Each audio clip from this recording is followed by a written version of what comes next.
بسم الله الرحمن الرحيم. الحمد لله حمدا كثيرا طيبا مباركا فيه كما يحب ربنا ويرضى.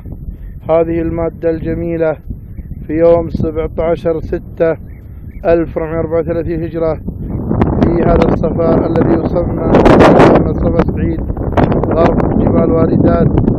إعداد وتقديم دحيم الحماد. وقبل قليل قد أرسل الله السماء علينا مدرارا، فلله الحمد ولله الشكر. وهذه المياه تتدفق حتى الآن من أثر رحمة الله عز وجل. ولا يتمالك الإنسان حينما يرى هذه المشاهد، مشاهد الغيث ومشاهد المطر، إلا يتذكر قوله تعالى: أعوذ بالله من الشيطان الرجيم. ونزلنا من السماء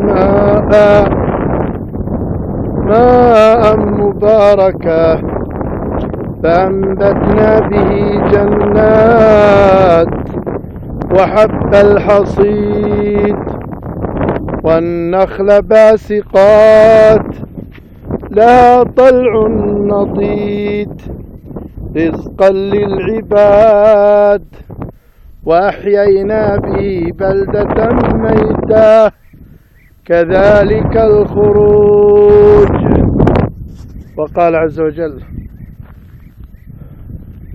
إن الله عنده علم الساعة وينزل الغيث ويعلم ما في الأرحام وما تدري نفس ماذا تكسب غدا وما تدري نفس بأي أرض تموت إن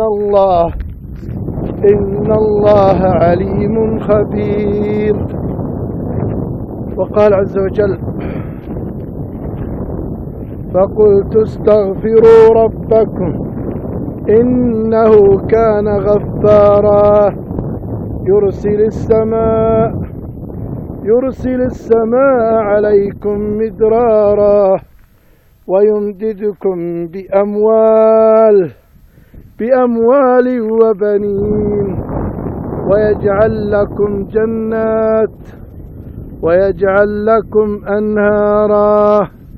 نسأل الله يجعلنا جنات ويجعل النهار في هذه الدنيا وفي الآخرة. سجلت هذه المادة في هذا المكان الجميل غرب جبال واردات برنيه. إعداد وتقديم دحيم الحماد في يوم 17/6/1434 هجرة. وقبل الختام نشكر الله على هذه النعمة التي لا تعد ولا تحصى. اللهم لك الحمد حتى ترضى، ولك الحمد إذا رضيت، ولك الحمد بعد الرضا. وصلى الله وسلم على نبينا محمد.